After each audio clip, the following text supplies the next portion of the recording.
Quando pensamos na diversidade da vida na Terra, é impossível não se maravilhar com as incontáveis espécies que já caminharam, nadaram ou voaram pelo planeta.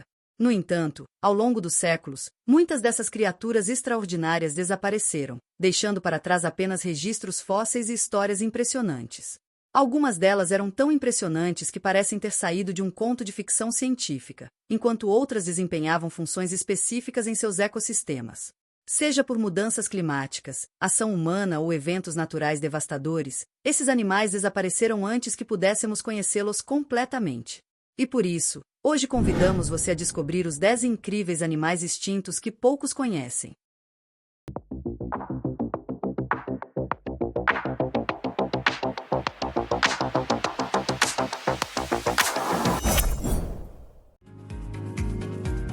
O tigre da Tasmânia, ou tilacino, era um marsupial carnívoro que habitava as regiões da Tasmânia e do continente australiano, embora tenha desaparecido do continente há aproximadamente 3.000 a 2.000 anos. Com um corpo que lembrava o de um cão, ele possuía um padrão de faixas listradas na região do dorso, que servia para se camuflar durante a caça. Os tilacinos se alimentavam de pequenos e médios animais, como roedores, aves e pequenos marsupiais. Durante o século XIX, especialmente na Austrália e na Tasmânia, fazendeiros e colonizadores viam tilacino como uma ameaça aos rebanhos de ovelhas, o que levou à implementação de campanhas de caça intensiva. A expansão agrícola e o desmatamento reduziram drasticamente as áreas naturais onde eles podiam viver e caçar, diminuindo a disponibilidade de presas e aumentando o isolamento das populações, resultando na sua extinção em 1936. O tilacino sempre despertou o interesse de pesquisadores, e estudos genéticos modernos inclusive discutem a possibilidade, ainda que controversa, de ressuscitar o animal por meio de tecnologia avançada. O peixe-espátula chinês, cientificamente denominado Psephurus gladius, era um dos maiores peixes de água doce do planeta.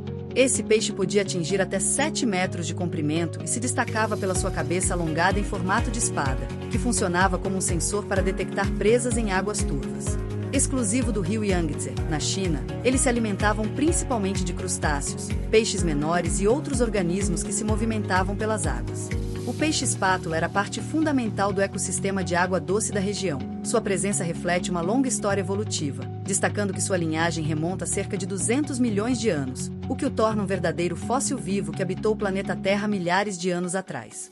A superexploração pesqueira, em combinação com a construção de grandes barragens e a degradação do habitat, resultou no desaparecimento do último exemplar em 2003. O quagga era uma subespécie peculiar da zebra, encontrada principalmente nas pradarias da África do Sul.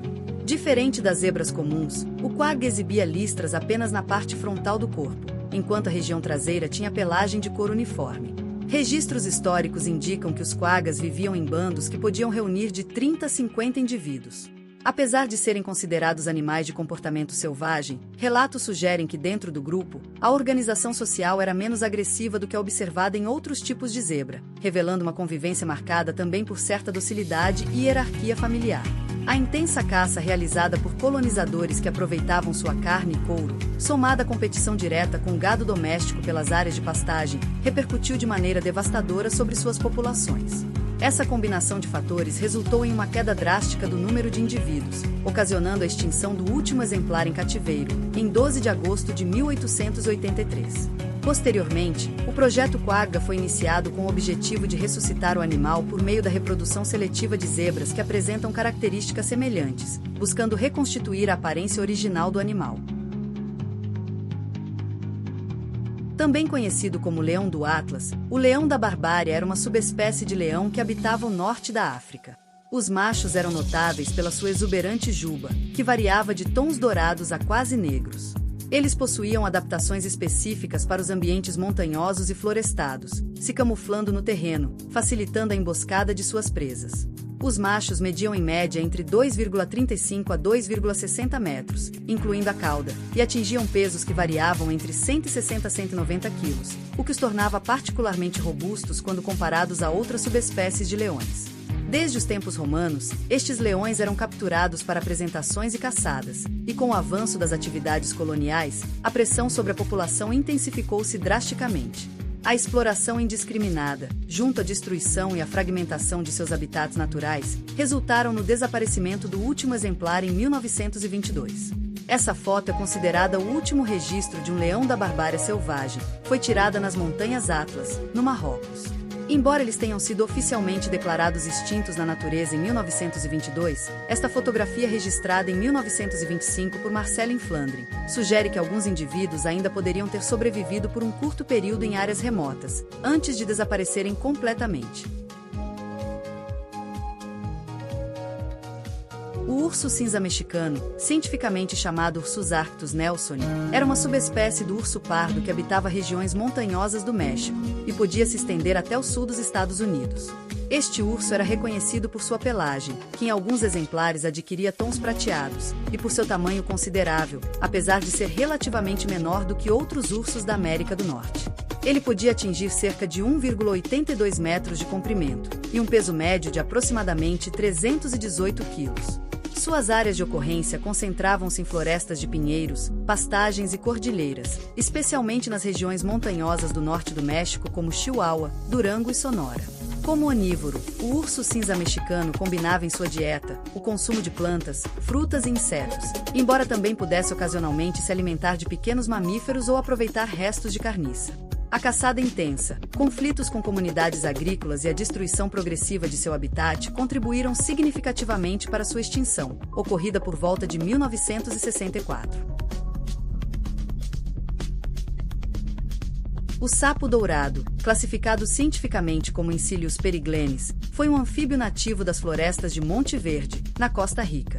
Conhecido por sua coloração vibrante, os machos apresentavam laranja brilhante. O sapo dourado tinha particularidades reprodutivas vinculadas a condições climáticas muito específicas. Eles habitavam áreas de floresta nublada, caracterizadas por alta umidade, altitudes elevadas e condições climáticas bastante peculiares. Essas florestas, com sua biodiversidade e microclimas estáveis, eram fundamentais para a manutenção dos padrões reprodutivos e comportamentais da espécie. Eles eram relativamente pequenos, mediam entre 40 a 56 milímetros de comprimento. Quando pequenas poças de água temporária se formavam entre as raízes e sob a copa das árvores, os indivíduos se reuniam para acasalar, e por isso, alterações no padrão de chuvas, as doenças como quitridiomicose, causada pelo fungo Batrachochitrium dendrobatides, e as mudanças climáticas, ameaçaram sua sobrevivência, visto que a redução ou alteração na periodicidade das chuvas interrompeu a formação das poças necessárias para a reprodução. O último avistamento ocorreu em 1989, e o caso passou a ser amplamente citado como exemplo do declínio global dos anfíbios, se tornando uma das primeiras espécies a desaparecer devido a fatores da mudança climática. O roedor Melomes rubicola era nativo da pequena ilha de Bramblikai, na Grande Barreira de Coral, na Austrália. Ele possuía uma pelagem geralmente de tonalidade acinzentada marrom, proporções delicadas e membros ágeis, ideais para se locomover entre a vegetação rala e os terrenos rochosos da ilha. Embora pequeno, esse roedor fazia parte de um ecossistema insular frágil, ou seja, qualquer mudança no meio ambiente poderia ter efeitos devastadores, pois eles dependem de condições muito específicas para sobreviver. Ele se alimentava principalmente de vegetação encontrada na ilha, como folhas, caules e sementes. Como seu habitat era muito pequeno e isolado, ele dependia dos recursos naturais disponíveis na ilha para sobreviver. A elevação do nível do mar, agravada pelas mudanças climáticas induzidas por atividades humanas, reduziu drasticamente seu já limitado habitat, levando ao desaparecimento da espécie, confirmado oficialmente em 2016. O caso do Melomes rubicola marcou o primeiro registro formal de extinção de um mamífero diretamente atribuído às consequências das alterações climáticas, que reduziram drasticamente seu habitat na ilha, levando à perda da vegetação, o que era essencial para sua sobrevivência. A foca monge do Caribe, conhecida também pelo nome científico Monachus tropicalis, era um mamífero marinho que habitava as águas tropicais do Mar do Caribe. Caracterizada por um corpo robusto, atingindo entre 2,20 a 2,40 metros de comprimento e pesando cerca de 130 quilos, ele era adaptado à vida aquática. Esta foca tinha hábitos de caça que incluíam a alimentação de peixes, crustáceos e moluscos. Eles eram animais bem sociáveis, formando grupos de 20 a 40 indivíduos, podendo chegar até 100 animais. Suas nadadeiras eram relativamente curtas, com pequenas garras, e suas patas traseiras eram estreitas. Como outras focas, era lenta e desajeitada em terra, tornando-se vulnerável a caçadores. A foca era encontrada em águas temperadas, subtropicais e tropicais quentes do Mar do Caribe, do Golfo do México e do Oceano Atlântico. Desde o primeiro contato com os europeus, quando Cristóvão Colombo registrou esses animais em 1493, ele os chamou de lobos marinhos, pois sem conhecimento científico, associou suas características e comportamentos à imagem familiar desses mamíferos aquáticos. A espécie sofreu intensa pressão de caça pelos colonos, para a obtenção de sua pele e do óleo extraído de sua gordura, utilizado principalmente para iluminação e lubrificação. Como consequência, o último avistamento confirmado ocorreu em 1952, entre a Nicarágua e a Jamaica. Apesar de décadas sem registros, sua extinção só foi oficialmente declarada em 2008. O rinoceronte negro do oeste, cientificamente chamado de Cerus bicornis, foi uma subespécie do rinoceronte negro nativo das regiões ocidentais da África. Com uma pele espessa e enrugada, ele possuía uma estrutura corporal compacta, ideal para enfrentar as variações de temperatura e os desafios dos habitats abertos e da vegetação local. Eles mediam entre 3 a 3,75 metros de comprimento e podiam pesar entre 1 a 1,8 toneladas. Esses grandes herbívoros exerciam funções importantes na manutenção dos ecossistemas, ajudando a manter o funcionamento natural do ambiente, pois através de suas interações, eles dispersavam sementes, regulavam a vegetação e até tinham influência sobre outras espécies. Sobre seu comportamento, eles geralmente eram animais solitários ou formavam pequenos grupos na sua comunidade. A caça ilegal, alimentada pelo comércio dos chifres, e a degradação dos habitats naturais levaram a uma drástica redução de sua população, resultando em sua declaração oficial de extinção em 2011, conforme a lista vermelha da IUCN, na sigla em inglês, União Internacional para a Conservação da Natureza. O lobo de Honshu, também conhecido como lobo japonês, era um pequeno lobo que habitava as regiões montanhosas da ilha japonesa de Honshu. De porte relativamente pequeno, medindo entre 56 a 70 centímetros de comprimento e pesando cerca de 8 quilos, o lobo japonês era considerado uma das menores subespécies de lobos do mundo. Seus hábitos e interações com as comunidades humanas eram historicamente relevantes, especialmente pelo papel cultural que desempenhava na mitologia e no folclore japonês. Naturalmente adaptado a terrenos escarpados, como montanhas, penhascos e falésias, o lobo de Honshu possuía uma agilidade que lhe permitia caçar animais de pequeno e médio porte, e garantir que a relação entre predadores e presas permaneça equilibrada no ambiente nas áreas florestais e campestres. A partir da Era Meiji, entre 1868 a 1912, com a modernização da agricultura e a intensificação dos conflitos entre lobos e fazendeiros, ataques aos rebanhos e a expansão das atividades humanas sobre o solo, ocasionaram a caça sistemática dessa espécie. Além disso, surtos de doenças como a raiva agravaram o quadro, e o último exemplar foi registrado em 1905. Antes de sua extinção em 1905, ele era venerado e associado a divindades, sendo chamado de Kami, grande deus, em algumas tradições.